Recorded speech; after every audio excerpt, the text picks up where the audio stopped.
We're incredibly grateful for your support. Before we begin today's tale, tell us, which city or country are you joining us from? We love connecting with our global audience. Now, let's dive into today's story. Chapter 1. The Betrayal. Vernon Palmer stared at the papers scattered across the weathered kitchen table of the home he'd built with his own two hands. Divorce papers. After 15 years of marriage, his wife Darlene had decided he wasn't worth the trouble anymore. The irony wasn't lost on him.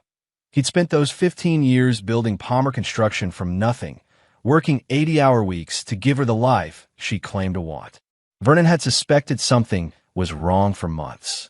Darlene's late nights with friends had become more frequent. Her sudden interest in fitness that had her joining an exclusive gym downtown. The new clothes and perfume that seemed excessive for her part-time job at the local art gallery. His suspicions were confirmed when he returned early from a construction site in Ridgemont County after equipment failure shut down work for the day.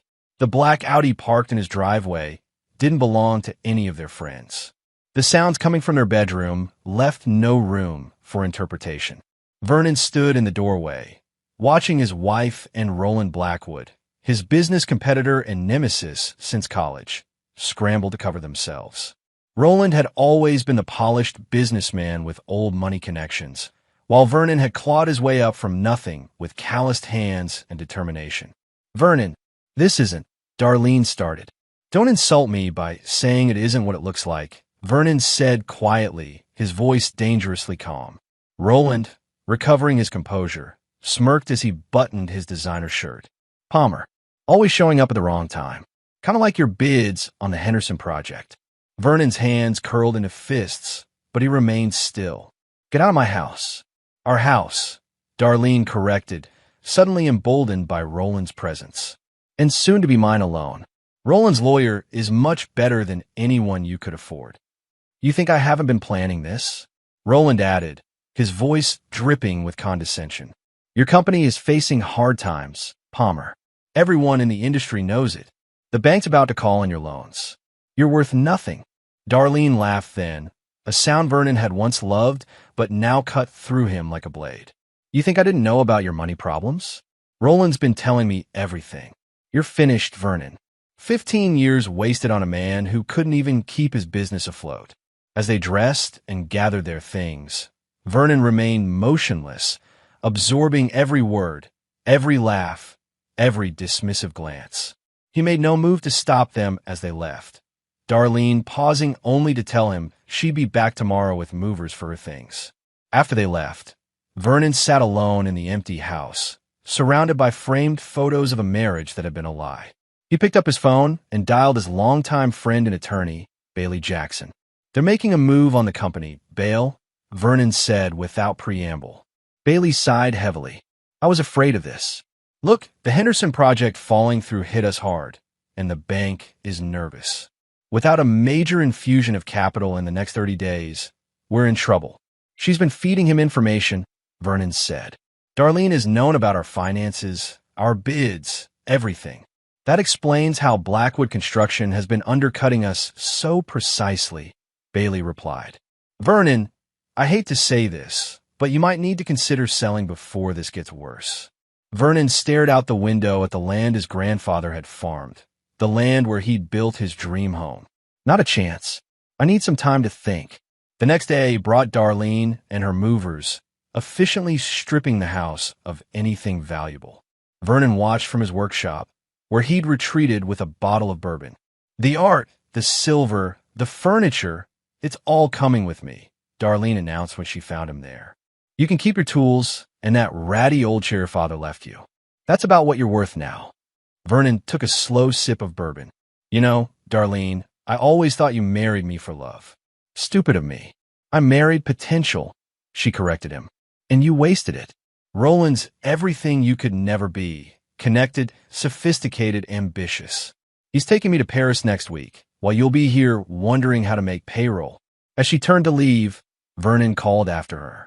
Darlene, whatever happens next, remember you chose this. She laughed again, that same cutting laugh. Nothing's going to happen next for you, Vernon. You're done. After she left, Vernon sat in his workshop until sunset, thinking about everything he'd built and how quickly it was slipping away. Then his phone rang. His foreman, Duke Rollins. "Boss, I just heard about Darlene." "I'm sorry. News travels fast," Vernon said. "Small town," Duke replied. "Listen, I'm at Old Man Gunderson's estate sale. His family's selling off everything from his farm now that he's moved to that retirement home. There's something here you might want to see." Vernon almost declined, but something in Duke's voice piqued his interest. "I'll be there in 20. Chapter 2. The Discovery. The Gunderson farm was illuminated by string lights as locals picked through the possessions of a man who'd farmed the land for over 60 years. Vernon found Duke standing beside a rusted metal container about the size of a refrigerator. "What am I looking at?" Vernon asked. "Old Man Gunderson called it his treasure vault," Duke explained. "Nobody's been able to open it. His son says the old man was always secretive about it, claimed it contained something valuable from a war." Vernon examined the container. It was covered in dirt and rust, with a complex locking mechanism that appeared to be custom-made. "What war?" "The old man wasn't old enough for World War II. Vietnam," Duke said. "Gunderson was Special Forces. Came back different, according to his son." Vernon ran his hand along the container. Something about it called to him. Perhaps the challenge of unlocking its secrets, or simply the distraction it offered from his crumbling life. "They're asking $200 for it," Duke said. "Nobody wants it because it's just a heavy piece of junk without the combination." Vernon thought of his near-empty bank account, the payroll due in 2 weeks, and the bank breathing down his neck. Then he thought of Darlene's laugh, of Roland's smirk. "I'll take it," he said, pulling cash from his wallet. Duke helped him load the container onto his truck. "Boss, not to overstep, but with everything going on." "I know," Vernon said. "It's stupid, but right now, I need a problem I might actually be able to solve." Back at his workshop, Vernon examined the container under bright lights. The locking mechanism was intricate, but showed signs of age. As a builder, Vernon had always had an intuitive understanding of how things fit together. He began cleaning the decades of grime from the lock, revealing numbers and markings that had been hidden. For the next 3 days, Vernon barely slept. He researched Vietnam-era military containers, consulted with a locksmith friend, and tried different combinations based on what he learned about Old Man Gunderson's service history. On the 4th day, as dawn broke, something clicked, literally. The lock disengaged, and the heavy door swung open. Inside, protected by rubber seals that had kept out moisture for decades, Vernon found stacks of leather-bound journals, maps marked with locations in Southeast Asia, and a metal box containing old photographs. But what caught his eye was a small wooden crate stamped with military markings. Vernon carefully opened the crate. Inside, nestled in protective padding, were 12 jade figurines, each about 6 inches tall and exquisitely carved to represent different animals from the Chinese zodiac. Vernon gently lifted one, a tiger, its details so fine he could see individual stripes carved into the green stone. Even to his untrained eye, these pieces were extraordinary. Among the papers was a certificate of authenticity dated 1969, identifying the collection as the celestial zodiac of Empress Xiaozhuang, created during the Qing dynasty and looted during the Second Opium War. The document, signed by an art expert from Hong Kong, estimated their value at over $1 million in 1969 dollars. Vernon sat back, stunned. If these were genuine, they could be worth exponentially more today. He immediately called Bailey Jackson, who arrived within the hour accompanied by Willa Tran, an art historian from the local university. "If these are authentic, they're not just valuable, they're historically significant," Willa explained after examining the figurines. The collection was thought to be destroyed during the Cultural Revolution. The art world has been searching for them for decades. "Are they authentic?" Vernon asked. Willa nodded slowly. "I believe so, but we need specialized verification. I have contacts at Christie's who can help. If they're real, we're talking about a collection worth tens of millions, possibly more at auction." Vernon thought of Darlene's words. "That's about what you're worth now." He smiled for the first time in days. "Vernon," Bailey cautioned, "if these are legitimate, there may be ownership claims. The provenance needs to be established." The paper trail leads to Old Man Gunderson legitimately purchasing them from a French art dealer in Saigon in 1969, Vernon said, showing them the documentation.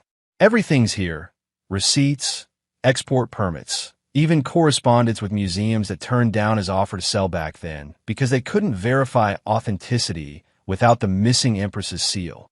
Which you now have, Willa noted, pointing to a small jade disc nestled among the figurines. As they discussed next steps, Vernon's phone began buzzing with text messages, all from Darlene. Have you seen the news? The Henderson project collapsed. Roland says you're definitely finished now. Call me. Vernon checked the local news site to find that the foundation of Blackwood Construction's signature project, the one that had been awarded over his bid, had catastrophically failed.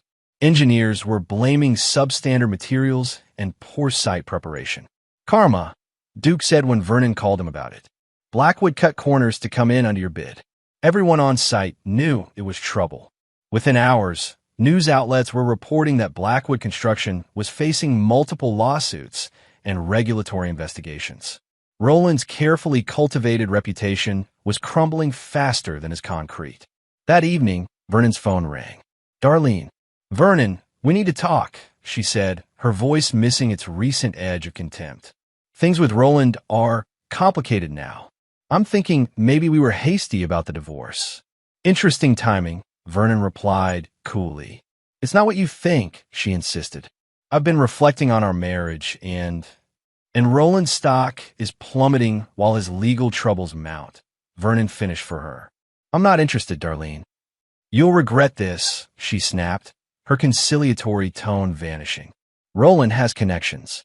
He'll bounce back, and then you'll wish you'd been more reasonable. Vernon ended the call without responding. Then he called Willa Tran. How quickly can we get these authenticated and to auction? Chapter 3. The Turn. 3 weeks later, Vernon stood in the offices of Christie's in New York City, watching as experts carefully examined each jade figurine. The preliminary authentication had been promising enough for Christie's to express serious interest, particularly given the collection's legendary status in the art world. Mr. Palmer, these are indeed extraordinary, said Lawrence Chun, Christie's senior Asian art expert. We've confirmed they match the documented descriptions of the Empress's collection. The jade itself dates to the correct period, and the carving techniques are consistent with imperial workshop methods. What does that mean in terms of value? Vernon asked. For the complete set with provenance documentation, we're estimating between $30 and $40 million at auction. Possibly more, given the historical significance and the fact that many believe these were lost forever. Vernon felt lightheaded. The amount was beyond anything he'd imagined. There's significant interest already, Lawrence continued. Several museums and private collectors have contacted us since we announced the discovery. We could schedule the auction within 2 months, if that works for you. As Vernon left the Christie's building, his phone displayed 37 missed calls, all from Darlene, who had somehow learned about the jade collection. Vernon had been careful, but news traveled fast in the art world, and with the kind of money involved, discretion was difficult to maintain. He called her back. Vernon, she began without preamble, why didn't you tell me about the jade figures? Those belong to both of us. They were found during our marriage. Actually, I purchased them after you served me with divorce papers and cleaned out our house. Vernon replied calmly. The timing is well documented. I've spoken with my lawyer, she continued as if he hadn't spoken. Since your construction company was marital property and you used our joint resources to buy that container, I'm entitled to half of whatever those statues are worth. Vernon had anticipated this. Bailey advised me to keep careful records. The purchase was made with cash that I'd withdrawn for business expenses before you filed for divorce. The bank records confirm it. This isn't over, Darlene hissed. Roland has friends in positions that can make your life very difficult. Later that day, Roland himself called. Palmer, he said, his voice attempting its usual smugness despite the strain Vernon could hear. Let's be reasonable men here. I know we've had our differences, but there's no need for this situation to become uglier than it already is. What situation is that? Vernon asked innocently. Don't play dumb. You've stumbled into a fortune while my company is facing temporary challenges. Darlene is still technically your wife. A generous settlement would benefit everyone. I'm feeling generous today, Vernon replied. So here's my offer. Nothing. You took my wife, tried to destroy my company, and laughed about it. Actions have consequences, Roland. You'll regret this, Roland threatened. I still have friends in this town. One call to the right building inspector, and your projects will be shut down indefinitely. One word to the right banker, and your loans get called in. Interesting, Vernon said. Are you admitting to conspiracy and corruption? Maybe I should record our next conversation. Roland hung up without another word. True to his threat, Vernon's main construction project was shut down the next day due to permit irregularities. His bank requested an urgent meeting about his outstanding loans. 2 of his employees were arrested on trumped-up charges related to equipment theft. Vernon had expected retaliation, but the scope of Roland's influence surprised him. Bailey worked frantically to address the legal challenges, while Vernon focused on protecting the Jade collection, moving it to a secure location and accelerating the authentication process. What Roland and Darlene didn't know was that Vernon had been making his own connections. The Henderson project's collapse had created openings for other contractors, and Vernon had been quietly meeting with developers who'd lost confidence in Blackwood construction. Meanwhile, Christie's had found a buyer willing to make a private purchase of the Jade collection for $38 million, avoiding the publicity of an auction. Vernon accepted the offer, with the transaction to be completed within days. The night before the sale was to be finalized, Vernon received a text message from an unknown number with an attached video. The footage showed men in ski masks breaking into a storage facility, the same facility where the Jade collection had been kept until Vernon moved it 3 days earlier. The message read, "Next time we'll find them." And you? Vernon called the police, but with no actual theft occurring, they took a simple report and advised him to improve his security. He knew who was behind it, but proving it would be difficult. As he drove home that night, a black SUV ran him off the road. Vernon's truck rolled down an embankment, coming to rest against a tree. He managed to crawl from the wreckage with only minor injuries. But the message was clear. This had escalated beyond business and divorce. In his hospital room, Vernon made a decision. It was time to stop reacting and start taking control. Chapter 4. The Plan. Vernon checked himself out of the hospital against medical advice, his arm in a sling and determination in his eyes. The Jade collection sale had been finalized remotely. The $38 million now safely deposited in accounts that neither Darlene nor Roland could access. But Vernon knew money alone wouldn't solve his problems. Roland's vendetta had become dangerous, and Darlene's greed made her unpredictable. They wouldn't stop until they had what they wanted or until Vernon was destroyed. He drove to a remote cabin owned by his friend Duke, who had insisted Vernon stay there until things cooled down. "They tried to kill you, boss," Duke said as they sat on the cabin's porch, looking out over the lake. "This isn't just business anymore." "It never was," Vernon replied. "Not for Roland. This goes back 20 years to when we were both starting out. He was born with connections I had to earn. He's never forgiven me for succeeding without his advantages." "So what's the plan?" Duke asked. Vernon smiled grimly. "I'm going to give them exactly what they want." Over the next week, Vernon worked with Bailey to set his plan in motion, starting with a carefully orchestrated bankruptcy filing for Palmer Construction. The news spread quickly through the industry and soon reached Roland and Darlene. "He's done it," Roland told Darlene as they sat in his penthouse apartment. "Palmer Construction is officially bankrupt. The banks are seizing everything." "What about the Jade money?" Darlene asked, her focus unwavering. "No trace of it," Roland admitted. "But I have someone at Christie's who says the collection is still coming to auction next month." "Vernon must be using a shell company or proxy." "We need to find out who," Darlene insisted. "That money is partly mine." What they didn't know was that Vernon had arranged for rumors of the auction to circulate while the actual sale had already been completed. The Jade collection was now in a museum in Singapore, with Vernon's name listed as the donor rather than the seller, a strategic tax move suggested by his new financial advisors. The next phase of Vernon's plan involved Meredith Winters, a real estate developer new to the area who had approached both Palmer and Blackwood Construction about a major resort project. With Palmer Construction apparently bankrupt, Blackwood was the obvious choice for the contract. What Roland didn't know was that Meredith had been friends with Vernon since college.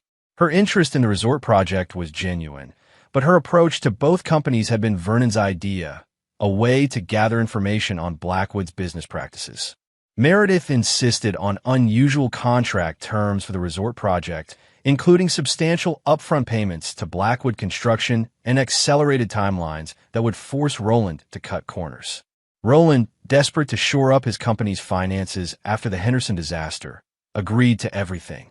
He's setting himself up for another failure, Vernon told Bailey as they reviewed copies of the contract Meredith had sent them. When this project collapses, no one will work with Blackwood again. That's a long game, Bailey observed. What about Darlene and her threats? I'm handling that too, Vernon said. He arranged to meet Darlene at their old house, which was now in foreclosure, or so she believed. When she arrived, clearly expecting a weakened Vernon ready to negotiate, she found him calmly drinking coffee on the porch. You look terrible, she said, noting his arm in a sling and the bruises still visible on his face. Roland said there was an accident. Is that what he called it? Vernon asked. Interesting. Please sit down. Darlene remained standing. I'm here to discuss the Jade money. My lawyer says I have a strong claim to half. Your lawyer is mistaken, Vernon replied. The Jade figurines were purchased after our separation with my personal funds. The sale proceeds are beyond your reach. We'll see about that, Darlene snapped. I've filed motions to freeze all your assets pending the divorce settlement. Vernon smiled. Those assets are already gone. Palmer Construction is bankrupt. This house is in foreclosure. My personal accounts are empty. You can't take what I don't have. You're lying, Darlene said, but uncertainty had crept into her voice. The Jade collection was donated to a museum in Singapore, Vernon finished for her. No sale, no proceeds to claim. Just a magnificent tax write-off. Darlene's face flushed with anger. You're not this clever, Vernon. I know you. You've hidden the money somewhere, and I will find it. Good luck, Vernon said, rising from his chair. By the way, how are things with Roland? I hear the resort project is keeping him busy. A flash of surprise crossed Darlene's face. How do you know about that? Small town. Vernon echoed Duke's word from weeks earlier. News travels fast. As Darlene left, visibly shaken, Vernon placed a call to Willa Tran, the art historian who had helped authenticate the Jade collection. It worked, he told her. Darlene took the bait. She believed the collection was donated, not sold. And Roland? Willa asked. Is about to make the biggest mistake of his career, Vernon replied. Chapter 5. The Counterattack. Roland Blackwood was not a man accustomed to failure. The Henderson project collapse had been a setback, but the resort contract with Meredith Winters promised to restore his company's reputation and finances. He drove to the construction site daily, pushing his crews to meet the aggressive schedule he'd agreed to. What he didn't know was that Vernon had embedded several loyal former Palmer Construction employees within Blackwood's workforce. They reported everything back to Vernon. The substandard materials, the skipped inspections, the falsified reports.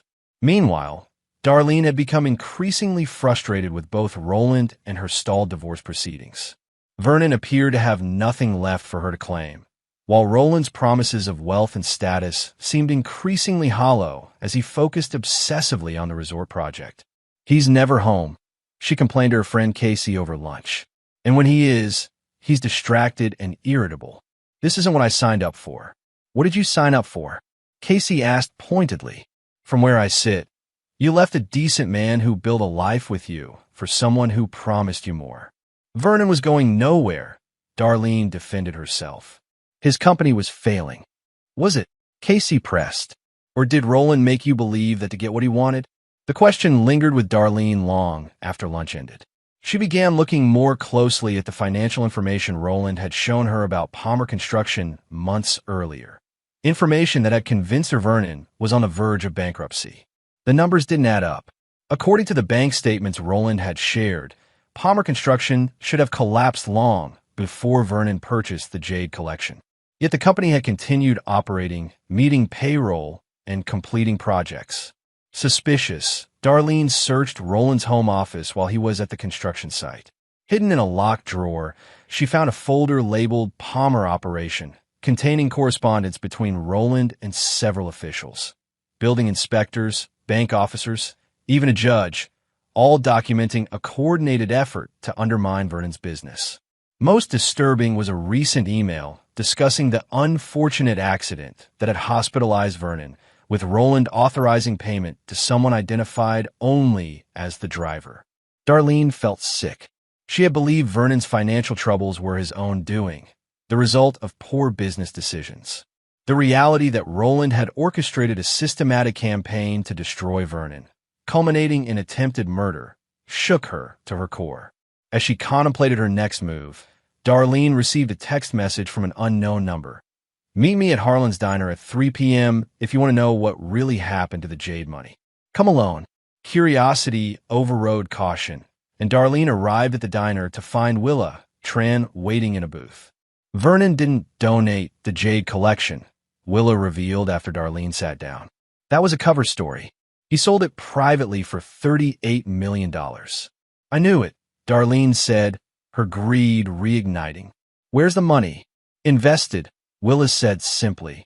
"Vernon's been buying up properties and businesses around town, including the land for Meredith Winter's resort project." "That's impossible," Darlene protested. "Blackwood Construction already broke ground on that project. On land they don't actually own," Willa corrected her. "Meredith Winters doesn't own it either. The true owner is a corporation called Phoenix Holdings, which Vernon controls." Darlene sat back, stunned. "Roland doesn't know." "No one does," Willa confirmed. "Except now you. Vernon wanted you to know before everything comes to light. He thought you deserved that much, despite everything. Why would he tell me this?" Darlene asked suspiciously. "Because tomorrow, Roland Blackwood will be arrested for fraud, corruption, and attempted murder," Willa explained. "Vernon has turned over evidence to the state attorney general's office, including testimony from the man Roland hired to run Vernon off the road." "And what happens to me?" Darlene asked, her voice small.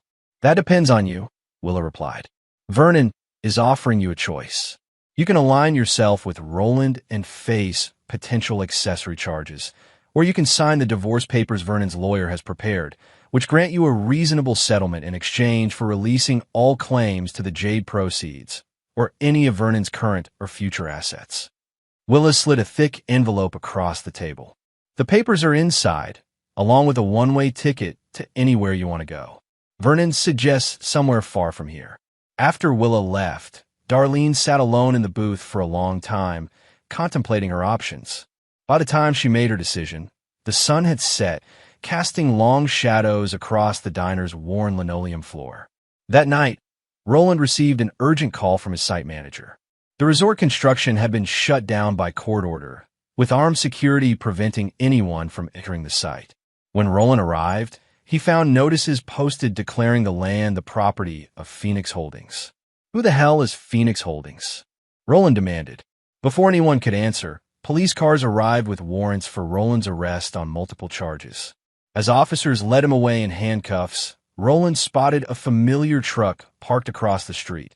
Vernon's truck, with Vernon himself watching from the driver's seat. For the first time, Roland felt fear. Chapter 6: The Revelations. The arrest of Roland Blackwood dominated local news for weeks. The evidence against him was overwhelming. Documented bribes to officials, fraudulent business practices, and the testimony of the hired driver who had run Vernon off the road. Most damning was Roland's own electronic trail, emails, text messages, and financial records that Vernon had somehow obtained. What no one knew was that Vernon had been planning this for months, ever since he first suspected Darlene's infidelity. He had installed monitoring software on their home computers and Darlene's devices, giving him access to her communications with Roland. When they became careless, believing Vernon oblivious, they had discussed everything via text and email, creating a detailed record of their affair and their plans to undermine his business. Darlene had chosen to sign the divorce papers and disappear with the settlement Vernon offered. She left town the morning after meeting with Willa, leaving behind only a short note for Roland that the police found during their search of his penthouse. "You used me to destroy him. Now he's destroyed us both. I'm sorry I ever believed you." Vernon allowed himself one moment of satisfaction before returning his focus to rebuilding. With Roland facing criminal charges and his company in shambles, the construction landscape had shifted dramatically. Former Blackwood clients approached Vernon, unaware that he had been quietly establishing a new company, Phoenix Construction, using the proceeds from the Jade sale. 1 month after Roland's arrest, Vernon held a company meeting at the headquarters of Phoenix Construction. Many familiar faces from Palmer Construction were present, along with new hires and even some former Blackwood employees who had jumped ship. "Some of you have been with me from the beginning," Vernon addressed the group. "Others are just joining our team. All of you are here because you believe in doing things the right way, with integrity, quality, and respect. That's what Phoenix is built on." Duke, now Vernon's operations manager, watched from the side with pride. "Boss has come a long way from staring at divorce papers," he murmured to Bailey, who nodded in agreement. As the meeting concluded, Vernon introduced the company's first major project, a community center on land that had once belonged to Old Man Gunderson, donated by an anonymous benefactor, Vernon himself. "This center will provide childcare, job training, and support services for families in need," Vernon explained. "It's our way of giving back to the community that stood by us during difficult times." What Vernon didn't share was that he had reserved space in the center for a small museum dedicated to local history, with a special exhibition on Old Man Gunderson and his extraordinary jade collection, replicas of which would be permanently displayed. As Vernon walked through the construction site later that day, he found Willow waiting for him beside his truck. "The Singapore Museum sent this," she said, handing him a small package. "They said it was meant for you all along." Inside was the smallest of the jade figurines, the rat, first animal in the Chinese zodiac and symbol of new beginnings. A note explained that the museum's researchers had discovered this was traditionally kept by the collector as a talisman of good fortune. "Seems appropriate," Vernon said, turning the exquisite carving in his hand. "Have you heard from Darlene?" Willa asked. Vernon shook his head.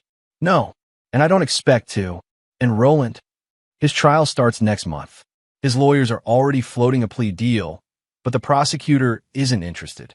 Too many people were hurt by his schemes." Willa hesitated before asking her next question. Was it worth it? The revenge. Vernon considered this carefully. It wasn't about revenge, not really. It was about justice for myself and everyone else Roland had hurt over the years. He made his choices, and now he's facing the consequences. "And what about your choices?" Willa pressed. Vernon smiled slightly. "I chose to rebuild rather than just destroy. That makes all the difference." As the sun set over the construction site, Vernon placed the jade rat in his pocket and turned toward his truck. The future stretched before him, unlimited by the past, but shaped by the lessons he'd learned along the way. "We're building something that will last," he said, more to himself than to Willa.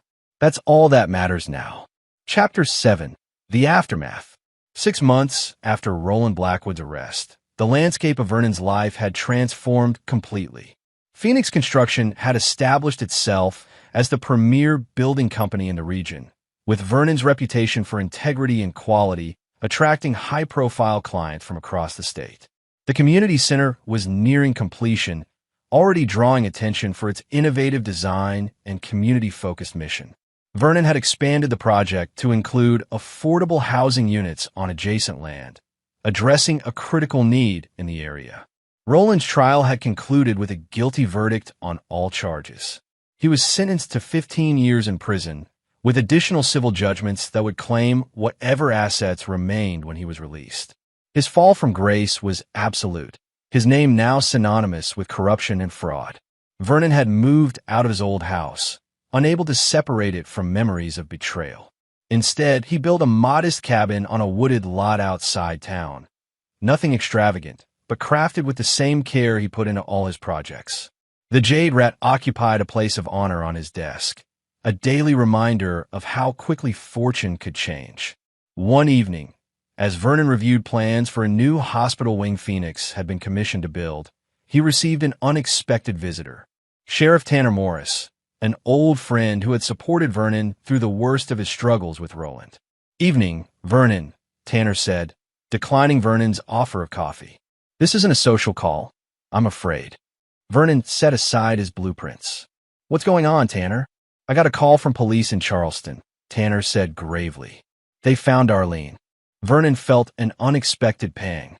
Despite everything, he had hoped she would start fresh somewhere. "Is she in trouble?" "She's dead, Vernon," Tanner said bluntly. "Apparent suicide. She left a note, and—" He hesitated. "And what?" Vernon prompted. "A confession. Detailed everything Roland did, including her part in it. She claimed you planted evidence against Roland, manipulated everything to bring him down." Vernon's expression didn't change. "Is that why you're here?" "To arrest me for framing a convicted criminal." Tanner shook his head. "No, her claims don't match the evidence. Roland was guilty of everything he was convicted of. The paper trail is clear, but she did raise questions about how that evidence came to light. And you want answers," Vernon concluded. "Not officially," Tanner clarified. "Off the record, friend to friend." "Did you orchestrate all of this, Vernon? The Jade collection, the bankruptcy, Meredith Winter's project. Was it all part of your plan?" Vernon was silent for a long moment, looking out the window at the darkening forest. "Would it matter if I did? Roland tried to destroy me, steal my company, and when that wasn't enough, he tried to have me killed. He got what he deserved." "That's not an answer," Tanner observed. "It's the only one I have," Vernon replied. "Whatever happened, justice was served. Roland's victims got closure. The community is benefiting from Phoenix's success. Isn't that what matters?" Tanner studied his old friend carefully. "The Vernon Palmer you knew died the day he found his wife in bed with his enemy," Vernon said quietly. "I had to become someone else to survive." Tanner nodded slowly. "I suppose we all have our breaking points. For what it's worth, I'm sorry about Darlene." "So am I," Vernon admitted. "Despite everything, I never wanted it to end that way for her." After Tanner left, Vernon sat alone with his thoughts. Darlene's death had reopened wounds he thought had healed. The satisfaction of his victory over Roland now felt hollow in the face of such a permanent consequence. The following morning, Vernon called Bailey. "I need you to set up a trust fund using part of the Jade money. Make it anonymous, dedicated to mental health services and suicide prevention." "Is this about Darlene?" Bailey asked gently. "It's about making something good come from something tragic," Vernon replied. "Isn't that what Phoenix is all about? Rising from ashes." In the weeks that followed, Vernon threw himself into his work with renewed purpose. The community center opened to widespread acclaim, bringing needed services to families throughout the region. Phoenix Construction's reputation continued to grow, with Vernon insisting on community benefit components in every major project they undertook. Then came another unexpected development. A letter arrived from Roland, sent from prison. "Palmer, I know what you did. Not just what they convicted me for, the whole elaborate scheme. You set me up perfectly. I underestimated you, and that was my downfall. Darlene's death changes things. I have nothing left to lose now. My appeal is moving forward, and when I get out, and I will get out, we'll finish this between us. You haven't seen the last of me. Roland." Vernon read the letter twice before feeding it into his fireplace, watching the paper curl and blacken in the flames. Roland's threats were empty. The evidence against him was irrefutable, regardless of how it had been obtained. Still, the letter served as a reminder that the past was never truly buried. Vernon decided it was time to secure his legacy in more permanent ways. Chapter 8: The Reckoning. 1 year to the day after Roland's conviction, Vernon stood at the podium during the dedication ceremony for the completed community center, now named the Gunderson Community Campus in honor of the old farmer whose treasure had made it all possible. "Second chances are rare in life," Vernon told the assembled crowd. "When we get them, it's our responsibility to use them wisely. This campus represents my second chance, and I'm grateful to share its benefits with all of you." Among the audience was Meredith Winters, who had become both a business partner and close friend to Vernon. After the ceremony, She found him admiring the small museum exhibit featuring replicas of the jade collection and the story of Old Man Gunderson's discovery. "You never told me how he got them," Meredith commented, studying the intricate carvings. "He won them in a card game in Saigon." "If you can believe it," Vernon replied, "from a French art dealer who didn't recognize their value." Gunderson knew exactly what he had, though. He just never found the right time to reveal them. "Like you," Meredith observed, waiting for the right moment. Vernon smiled. "Something like that."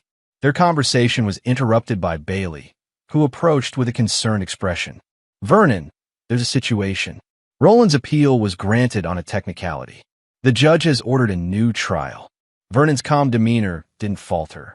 "On what grounds?" "Improper handling of evidence by the prosecution," Bailey explained. "It doesn't mean he'll walk, but it opens the door to reduced charges, possibly even bail while awaiting the new trial." "How soon?" Vernon asked. "Hearings tomorrow.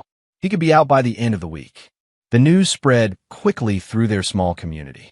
Many who had suffered under Roland's corrupt practices expressed outrage at the possibility of his release.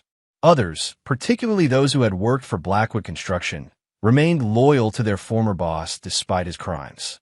Vernon maintained his public composure, assuring concerned friends and employees that justice would ultimately prevail. Privately, however, he began preparing for Roland's return. 3 days later, Roland Blackwood was released on bail with a new trial scheduled for 6 months later. His once imposing figure appeared diminished by prison, thinner, grayer, but his eyes still burned with the same intensity when they landed on Vernon at a distance as he left courthouse. That evening, Vernon received a text message from an unfamiliar number. "We have unfinished business. Blue Heron Point. Midnight. Come alone, or I release everything I know about how you set me up." Vernon had expected something like this, but not so quickly. Blue Heron Point was a secluded outlook over the lake, accessible only by a narrow dirt road. The perfect place for a confrontation without witnesses. He considered alerting Sheriff Tanner, but decided against it. This was between him and Roland, a final reckoning that had been brewing for years. At 11:45 p.m., Vernon parked his truck at the trailhead and walked the quarter-mile to Blue Heron Point. The night was clear, with a full moon illuminating the path and reflecting off the still water of the lake below. Roland was already there, standing at the edge of the outlook. He turned as Vernon approached. "Palmer," he acknowledged, his voice raspier than Vernon remembered. "Didn't think you'd actually come." "Let's get this over with, Roland," Vernon replied. "What do you want?" "Justice," Roland said with a bitter laugh. "Ironic, isn't it? That's what you claim to want too." "The difference is, you're actually guilty," Vernon pointed out. "Everything you were convicted of, you did. With a little help from your elaborate setup," Roland countered.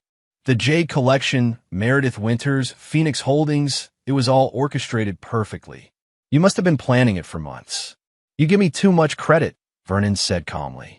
"I bought a rusty container at an estate sale and got lucky. Everything else was just making the most of an opportunity." "Bullshit," Roland spat. "You manipulated everything and everyone, even Darlene. Her blood is on your hands." Vernon's composure slipped at that. "Don't you dare blame me for what happened to her. You used her. You convinced her I was failing when my business was solid. You fed her lies until she believed them." "She wanted to believe them," Roland shot back. "She was tired of being married to a nobody. I just offered her an escape. And look how that turned out for both of you," Vernon said quietly. Roland stepped closer, moonlight revealing the haggard lines of his face. "I know things, Palmer. Things that would make your precious Phoenix empire crumble. Electronic surveillance without consent is illegal in this state. So is accessing private communications." "Prove it," Vernon challenged. "I don't have to," Roland smiled coldly. "I just have to raise enough questions, create enough doubt. My lawyers are preparing motions right now based on information I've been gathering for months.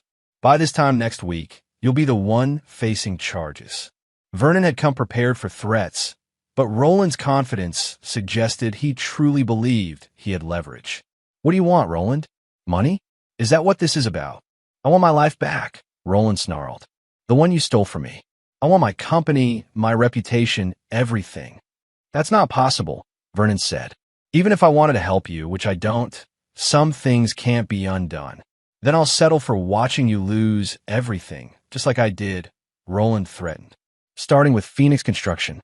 By the time I'm done, no one will hire you to build a doghouse.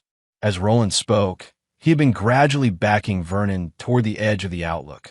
Now, with a sudden movement, he lunged forward, grabbing Vernon's jacket with both hands. Maybe I'll just finish what that driver started, Roland hissed, pushing Vernon dangerously close to the drop-off. Accidents happen all the time on these trails. Vernon didn't resist. Instead, he spoke calmly. Before you do anything stupid, there's something you should know. I'm not alone. Roland hesitated, his grip loosening slightly. You're bluffing. Vernon shook his head.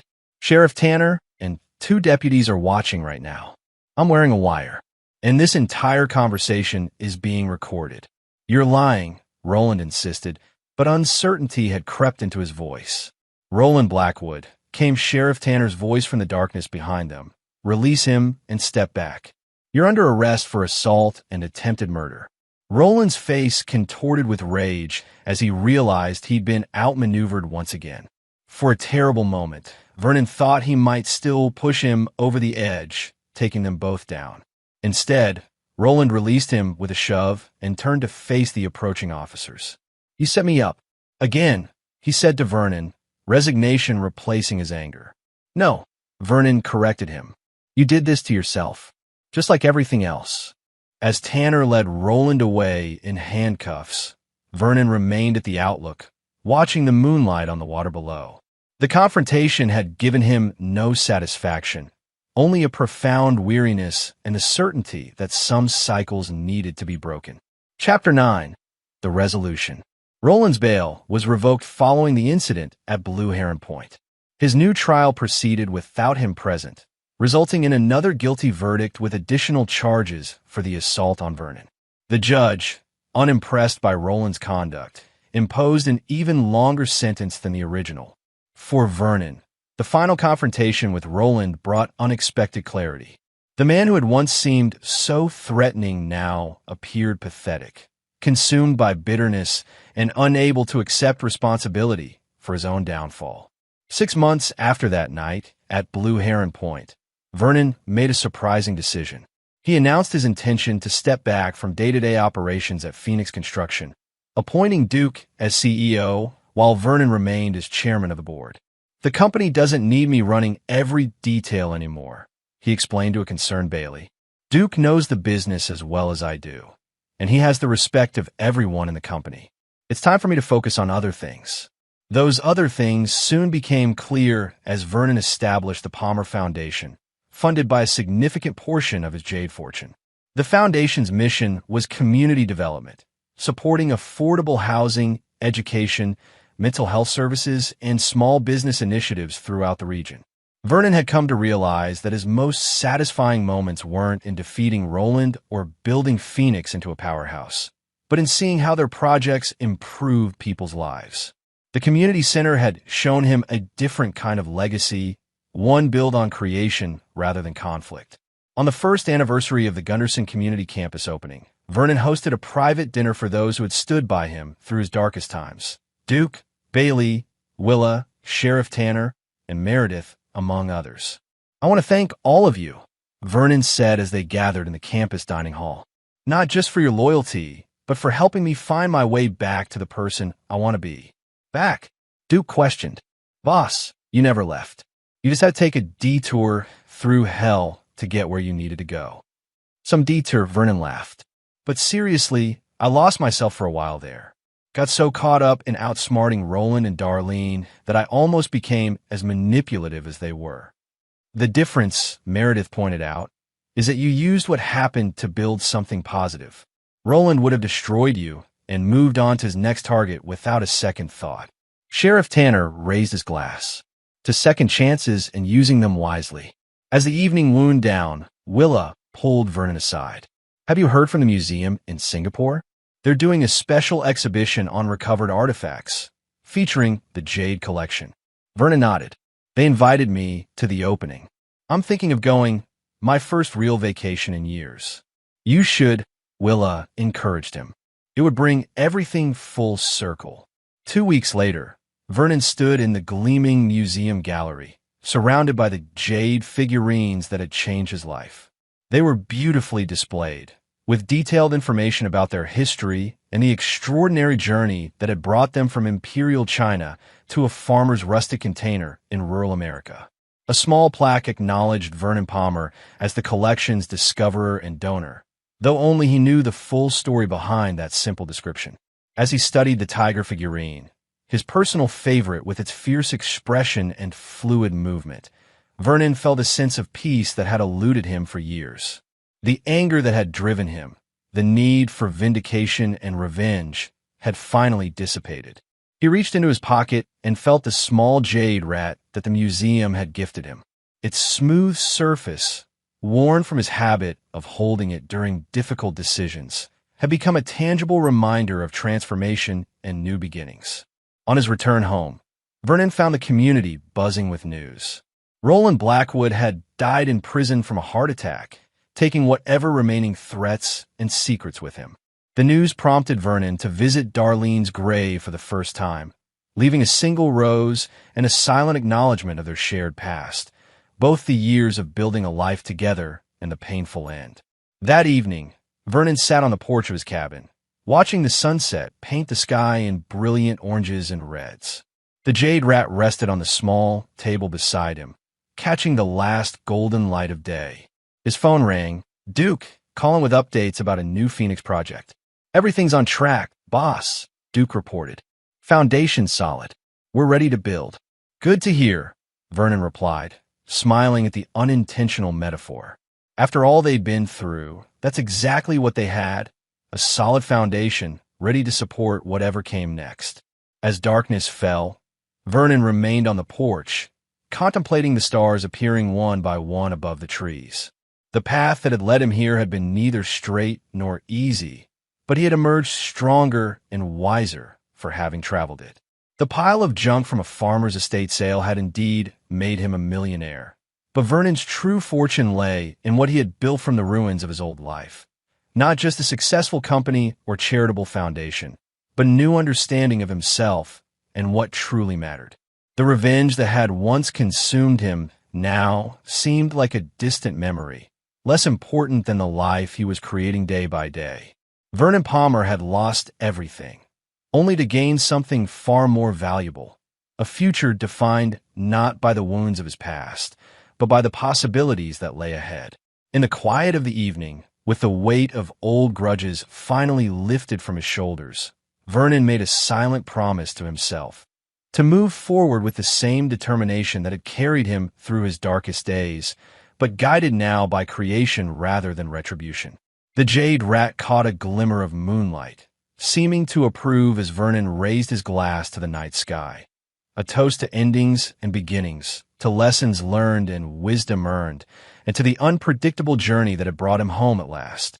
Epilogue, 20 years later. The morning air carried a crisp autumn chill as Vernon Palmer, now in his early 70s, walked slowly along the path that wound through Gunderson Memorial Park. His steps were more measured these days, his once dark hair now completely silver, but his eyes remained as sharp and observant as ever. He nodded to familiar faces, parents with children heading to the community center, seniors using the walking track, young entrepreneurs hurrying to the small business incubator that occupied the east wing of the campus. 20 years had passed since the events that had transformed not only Vernon's life, but the entire community. What had begun as the Gunderson Community Campus had expanded over 2 decades into a sprawling complex that served as the heart of the town. The Palmer Foundation, now one of the largest philanthropic organizations in the state, had funded additions and improvements almost yearly, each one designed to address evolving community needs. Vernon settled on a bench overlooking the central plaza, where a bronze statue of Old Man Gunderson stood, depicted as he had been in life, lean and weathered, with observant eyes that seemed to take in everything around him. The plaque at the base told a carefully curated version of the Jade Collection's discovery and its impact on the community, omitting the more complex and painful aspects of the true story. Few people remembered those details now, Roland Blackwood had become a cautionary tale, his name mentioned in business ethics courses at the local college as an example of corruption's consequences. Darlene's tragic end had faded from local memory, preserved only in courthouse records and in Vernon's own reflections on the price of betrayal and revenge. Vernon removed the jade rat from his pocket, a habit he had maintained for 20 years. The small figurine had traveled with him across continents, through triumph and challenge, its smooth surface now bearing the patina of thousands of touches. Some mornings, like today, he brought it to this bench and contemplated how a single object had altered the trajectory of so many lives. "I thought I might find you here," came a familiar voice. Vernon looked up to see Duke Rollins approaching, his longtime friend moving more slowly these days with the aid of cane. At 75, Duke had officially retired 5 years earlier, though he remained on the Phoenix Construction Board and couldn't seem to stay away from their major projects. "Beautiful morning," Vernon observed as Duke lowered himself onto the bench. "Gonna be a cold winter," Duke predicted, as he had every autumn for as long as Vernon could remember. "Squirrels are gathering nuts early this year." They sat in comfortable silence for a few minutes, two old friends who had weathered storms together and emerged on the other side with a bond that transcended words. "Phoenix broke ground on the hospital expansion yesterday," Duke finally said. "Tamara insisted I attend the ceremony, even though I'm supposed to be retired." Vernon smiled at the mention of Duke's daughter, who had joined Phoenix Construction straight out of college and now served as its CEO. "Tamara knows your presence matters to the crews. You're a legend, Duke." "Huh, a legend who can barely climb a ladder these days." Duke scoffed, but pride shone in his eyes. Under Tamara's leadership, Phoenix had grown into one of the largest construction firms in the Southeast, renowned for quality workmanship and ethical business practices. "Have you heard from Meredith?" Duke asked, changing the subject. "She called last week from Singapore," Vernon replied. "The museum's 20th anniversary exhibition of the Jade Collection opens next month. She's insisting I attend." "You should go," Duke encouraged. "It's been what, 5 years since you've seen the collection in person?" Vernon nodded. After Meredith Winters had sold her development company and moved to Asia to pursue art authentication full-time, she had become the de facto curator of the Celestial Zodiac collection, working closely with the Singapore Museum to research its history and significance. Her friendship with Vernon had deepened over the years, evolving into a relationship that defied simple categorization. Sometimes romantic, always supportive, and built on mutual respect and understanding of each other's independence. "Willa's giving the keynote address," Vernon said, referring to Dr. Willa Tran, who had risen to prominence as one of the world's leading experts on Asian artifacts. Her authentication of the Jade Collection had launched her career, and she had never forgotten Vernon's role in her success. "She's bringing some of her graduate students. Apparently, they've discovered new information about the Empress's original acquisition of the figures." Speaking of students, Duke segued. "Bailey's daughter got into law school. Harvard, if you can believe it." Old Bailey nearly burst with pride when he told me. Said the foundation scholarship made all the difference. Vernon smiled at the mention of Bailey Jackson, who had retired from legal practice a decade earlier, but remained one of Vernon's closest advisors and friends. The Palmer Foundation Scholarship Program for children of local families had become one of its most impactful initiatives, sending hundreds of promising students to colleges and universities they could never have afforded otherwise. "Bailey's coming to dinner tonight," Vernon said. "You should join us. Bring Elaine." Duke nodded, mentioning that his wife of 45 years would be delighted to see Vernon. Their conversation drifted to community matters, grandchildren, and the upcoming town festival, the easy dialogue of longtime friends with shared history. As morning progressed toward noon, more people filled the park. Several stopped to greet Vernon, a young woman whose small business had received foundation funding, an older man whose family had benefited from the Affordable Housing Initiative, a teenager who recognized Vernon from his visits to the community center's mentorship program. Vernon acknowledged each one warmly, but without fanfare. Despite his wealth and influence, he had never sought the spotlight, preferring to let his work speak for itself. The local paper had dubbed him the Quiet Benefactor years ago, a title that suited him far better than any formal recognition. Almost time for the dedication, Duke noted, checking his watch. Should we head over? Vernon nodded, carefully returning the jade rat to his pocket as they rose and walked toward the newest addition to the campus, a state-of-the-art technical training center that would offer certifications in emerging fields to community members seeking to change careers or develop new skills. The crowd gathered outside. The gleaming facility was substantial, reflecting the community's appreciation for the opportunities it represented. Vernon and Duke took seats in the front row, where Tamara Rollins waited for them, her professional demeanor softening as she greeted her father with a hug and Vernon with respectful affection. "Everything's set," Duke asked his daughter. "Perfect timing," she confirmed. "Sheriff's on his way." As if on cue, Sheriff Wesley Tanner, son of a now-retired Sheriff Tanner who had been such a crucial ally during Vernon's darkest days, arrived in uniform.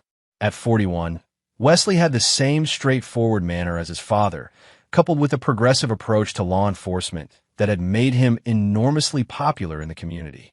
The dedication ceremony began with Tamara welcoming the attendees and explaining the center's mission. Vernon listened with pride, remembering the shy little girl who had visited construction sites with her father and now commanded respect as a business leader. When it came time for the formal dedication, Wesley Tanner stepped forward to unveil the plaque bearing the center's name, the Darlene Palmer Technical Training Center. A murmur of surprise rippled through the crowd. While Vernon had funded dozens of facilities over the years, he had never before used Darlene's name. Even his closest friends looked startled, exchanging questioning glances. Wesley read the dedication inscribed on the plaque, in recognition that everyone deserves a second chance to build a better future. May this center offer new beginnings for all who seek them. As the ceremony concluded and the crowd dispersed to tour the facility, Duke pulled Vernon aside. "Darlene's name? After all this time? Why now?" Vernon considered the question carefully. "I've been thinking about endings and beginnings, about the weight of carrying old wounds. Using her name, it feels like setting down a burden I've carried too long." Duke studied his old friend's face. "Does this have something to do with your health?" "The tests." Vernon smiled faintly. 3 months earlier, routine screening had detected an aggressive form of cancer. The prognosis was uncertain at best, a reality Vernon had shared only with his closest circle. "Partly," Vernon acknowledged. "But it's more than that. I've spent 20 years trying to build something positive from what happened." Using her name completes that circle somehow. Before Duke could respond, they were approached by a young reporter from the local paper, eager for comments about the new facility. Vernon answered her questions patiently, deflecting personal inquiries with practiced ease. As the reporter turned to leave, she asked one final question. "Mr. Palmer, you've transformed this community over the past 20 years. What motivated you to invest so much in this particular town?" Vernon considered the many possible answers. The complex truth of revenge turned to redemption, the Jade Collection's unexpected fortune, the desire to rebuild what Roland had tried to destroy. Instead, he offered the simplest and most honest response. "This is home," he said, "and home is worth investing in." Later that evening, Vernon hosted dinner at his cabin, which remained largely unchanged despite his considerable wealth.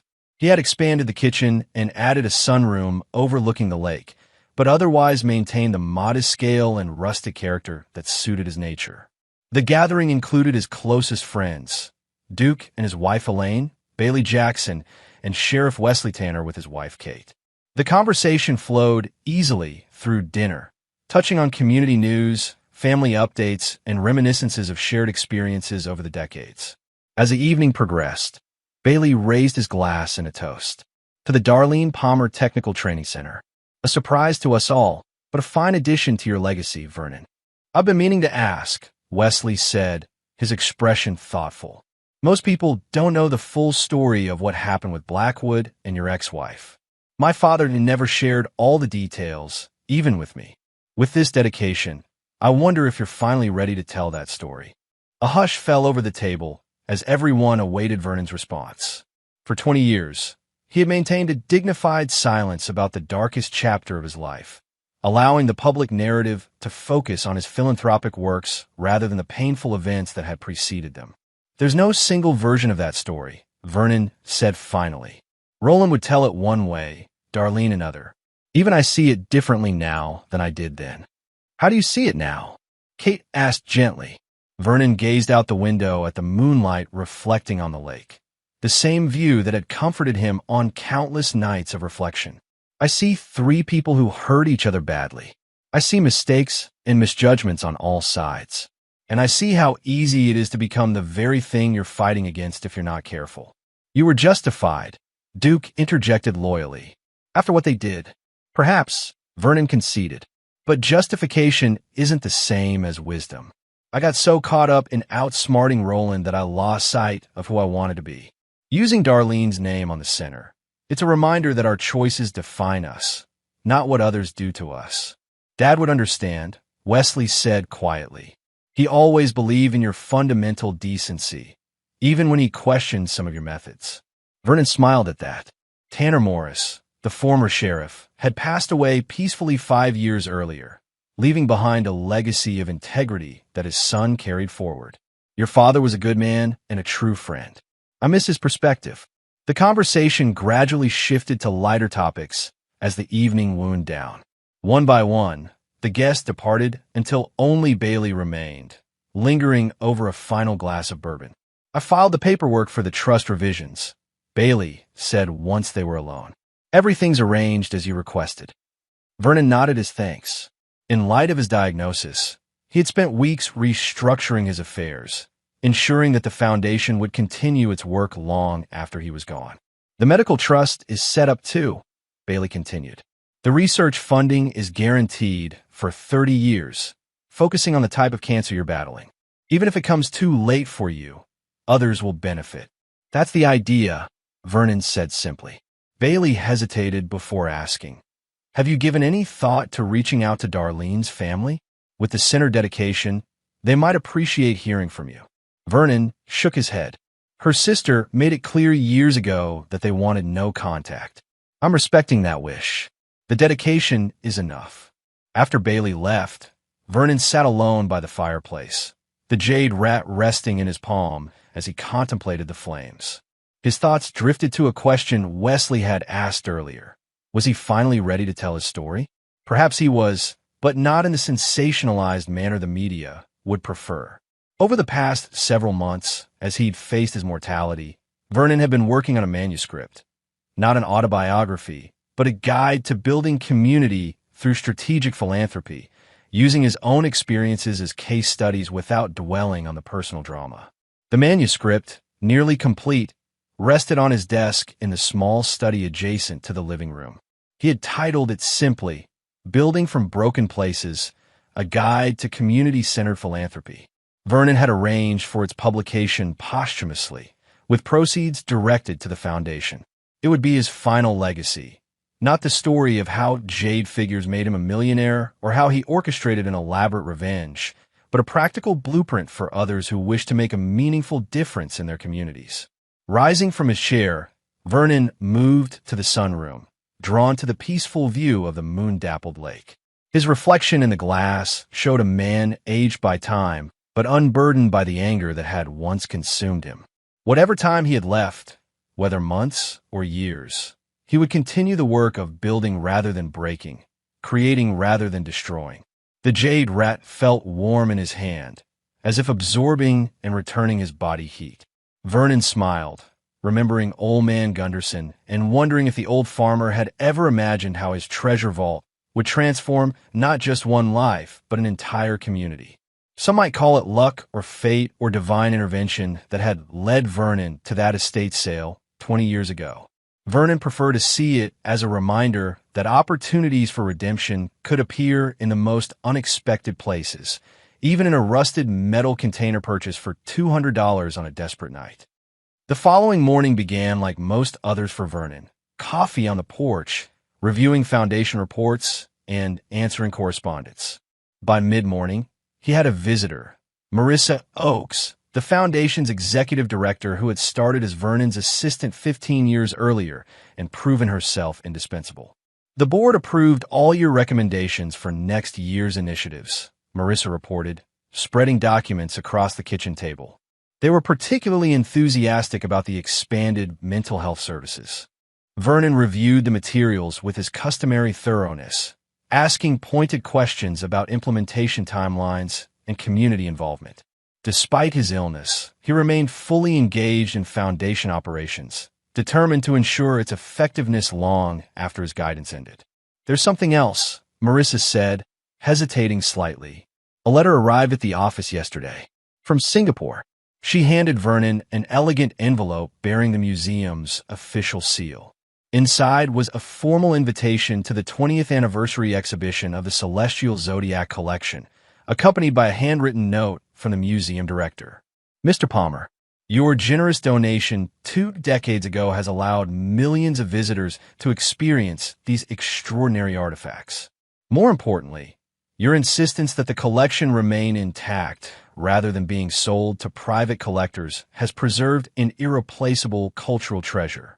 We would be honored if you would allow us to recognize your contribution by naming our East Asian Gallery in your honor during the anniversary celebration. Dr. Tran and Ms. Winters have both endorsed this recognition, and we hope you will accept. With deepest respect, Director Chun." Vernon read the note twice, unexpectedly moved by the recognition. He had never sought acclaim for his donation, preferring to remain in the background. The Jade Collection's journey from a farmer's metal container to international prominence had always seemed sufficient reward. "Will you accept?" Marissa asked, knowing Vernon's usual reluctance toward public honors. Vernon considered the question carefully. "Yes," he decided. "I think it's time." Marissa looked surprised, but pleased. "I'll make the travel arrangements." Dr. Tran suggested you might want to arrive a few days early for a private viewing before the crowds. After Marissa left with her instructions, Vernon called Meredith in Singapore. Despite the time difference, she answered immediately. "You knew about the gallery naming," he said without preamble. Meredith laughed, the sound warm and familiar even across thousands of miles. "Guilty. She wanted to be sure you wouldn't refuse outright before sending the official invitation." "You know me too well," Vernon acknowledged. "That's why we work," she replied simply. Their conversation continued for nearly an hour, covering exhibition details, Meredith's recent travels, and Vernon's health. They had developed a rhythm over the years, sometimes together, sometimes apart, but always connected by mutual understanding and respect. "I dedicated the new training center to Darlene," Vernon told her near the end of their call. A thoughtful silence followed. "That's a significant step," Meredith finally said. "Are you at peace with it?" "Getting there," Vernon replied honestly. "One day at a time." After they said their goodbyes, Vernon drove into town for his foundation office hours, a weekly tradition where community members could bring ideas or concerns directly to him. Today's schedule included meetings with the high school principal about expanded vocational programs, a local entrepreneur seeking guidance on a sustainable farming initiative, and a community health worker with proposals for elder care services. As Vernon parked outside the foundation's offices, located in a renovated historic building on Main Street, he noticed a new mural being painted on the adjacent wall. The artist, a young woman who had received one of the foundation's first art scholarships years earlier, was depicting the town's evolution from its agricultural roots to its current renaissance. Vernon paused to admire her work, particularly the segment showing the Gunderson Community Campus surrounded by families and bustling activity. The artist had captured not just the buildings, but the spirit of community they fostered. "What do you think, Mr. Palmer?" the artist asked, noticing his attention. "It tells our story beautifully," Vernon replied, genuinely impressed. "I'm adding something special here," she said, pointing to a small area near the campus entrance. The Jade Zodiac animals, representing how something unexpected can change everything. "That's what my grandmother always said about how this town transformed." Vernon smiled, touched by the symbolic inclusion. "Your grandmother is a wise woman. She worked at Palmer Construction back in the day," the artist explained. "Said you gave second chances to people when they needed them most." Vernon nodded, remembering how he had made a point of hiring local workers during Phoenix's early days, including many who had lost jobs when Blackwood construction collapsed. Those decisions, made partly from practical necessity and partly from community loyalty, had created generations of goodwill that no amount of money could buy. Inside the foundation offices, Vernon was greeted warmly by staff members who had come to view him not just as their boss, but as a mentor and friend. His assistant, Miguel, handed him messages and updated him on schedule changes before ushering in his first appointment. The afternoon passed quickly, filled with the meaningful work that had become Vernon's true legacy. By the time he finished his last meeting, the autumn sun was already low in the sky, casting long shadows across Main Street. As Vernon left the building, he paused once more to look at the mural, now illuminated by the golden light of sunset. The artist had continued working through the afternoon, adding details that brought the scene to life.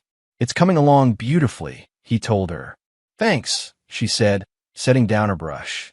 "I'm trying to capture how one person's choices can ripple through an entire community.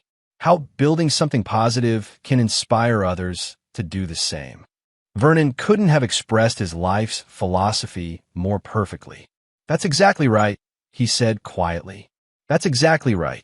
Walking to his car, Vernon felt the weight of the jade rat in his pocket, a constant reminder of how unexpected turns could lead to extraordinary destinations.